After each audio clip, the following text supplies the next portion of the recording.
Welcome to Sleepless Readings. Tonight we'll be reading a tale called Before I Moved Out, I Found a Letter Addressed to Me in My House. I recently moved out of my old house, and before I left, I found this letter. It was in my garage in an empty fish tank I was planning on giving away. I don't know who wrote it, and I don't know what to do. The following is a transcription of the letter. I've decided to write this down just in case you find it. You might, and you might not. I'm satisfied either way. I really wasn't going to contact you at all. I mean, I certainly didn't plan on it. But of course, I also didn't plan on you leaving. So now that I know we don't have much time left together, I thought this might be an appropriate goodbye. I've taken good care of you. I try to stay humble, but I don't think I'm overstating it when I say I've taken excellent care of you. I was there for you every step of the way, when you were sick, when you were down, and of course all the normal days. Those were the ones when you needed me most, I think. I didn't even hold it against you when you almost found me and called the police. I was hurt, of course, but I tried to let bygones be bygones. And I suppose that was partially my fault anyway. I tried to remember to close the window every time I went in or out of the house, but I'll admit I got sloppy from time to time. I only left it open to let in some fresh air, but I forgot to close it before you got home. It was a careless mistake, and you'll note that I never repeated it. But calling the police over it was a bit excessive, don't you think? No harm was done, of course, you never found me, but I still feel it was a breach of trust. Some good did come of it, though. I decided to avoid leaving the house as much from then on, which gave me more time with you. I'm sorry, I didn't mean to talk about it so much. Like I said, I try to forgive and forget, so I'll just say I'm sorry I scared you and leave it at that. Did you know you had mice in your house? I doubt you did. I know how much you hate rodents, and you would have done something had you known they were there, but I got rid of them for you. You never even knew. That's the best part. I love it when I can keep the environment controlled and really see what you're like when you're alone.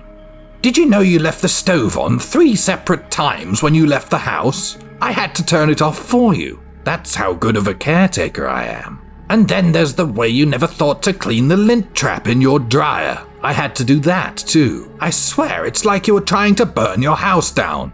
But even more than that, I enjoyed the normal day-to-day tasks. I gave you food. When something in your fridge expired, I replaced it. It's funny, the first time I did this, I thought for sure you would notice, but you didn't. I started slow, only replacing 1 or 2 things that you weren't likely to check. And then subconsciously you began to take it for granted that your food was always good. It was a gradual process, but frankly I was surprised at how quickly you adapted. That was one of my favorite parts. Watching you grow dependent on my care without ever knowing it. It was things like that that brought me the most joy. I cleaned your floors, I watered your plants, once I even washed your dishes. You always did that in the evening, but one night you forgot, so I did it for you. You didn't notice that either. I took very good care of you. So why didn't I show myself? Why didn't I take credit for my benevolence? Well, it wasn't because I thought you would be upset that I was living in your house, though that did cross my mind when you called the police on me for leaving the window open. I'm sorry, I don't mean to keep bringing it up, but that was really uncalled for. No, I didn't show myself because I wanted to observe you. I wanted to watch you in a completely detached setting. If you had known I was there, it wouldn't be the same. You and I have a very close relationship, and I didn't want to ruin it by introducing all the messiness of interaction. You have an aquarium in your living room. You take care of the fish. Well, actually, I take care of the fish. You kept forgetting to feed them. But for now, let's just pretend that you take care of the fish. And what do the fish do in return? They live. Sure, they live very different lives than they would in the wild, but they don't know that. That's what it's like for me and you. I take care of you, and I ask nothing in return. I just watch. I've learned so much about you in the time I've been caring for you. I know your most obvious traits, all the way down to the smallest details. I know how you act, how you move, how you think. I know where you would look for me in your house and where you wouldn't. It's this understanding that made me even better at taking care of you. I learned how to suggest things to you, to plant ideas in your mind with perfect subtlety. I noticed when you were lonely and decided you needed a dog. I knew you had owned a dog previously, and I knew that every year you got that plastic Christmas tree from the closet you barely opened. So I put your old dog leash where you would see it in the closet, just to help you remember. Of course, that wasn't enough to make you get a dog, but it was an accumulation of things like that. I won't bore you with the details, but it worked, didn't it? I take care of your dog, too. I was always there to steer you in the right direction and make you do what was best for you. I helped you decide what to wear, where to go, who your friends were, and all kinds of things. I took good care of you.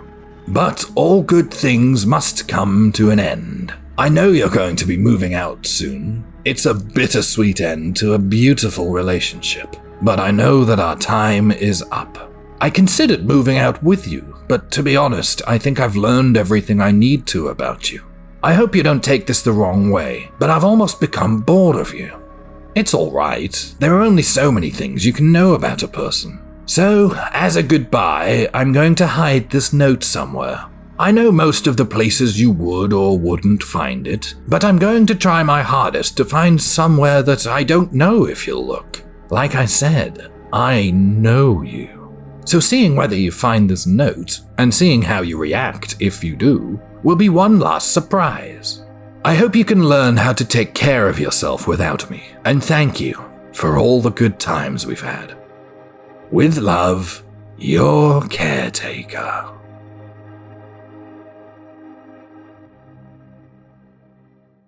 Thank you for listening. That was Before I Moved Out, I Found a Letter Addressed to Me in My House. Please consider subscribing for more. I release a new story every Sunday. And as always, stay sleepless.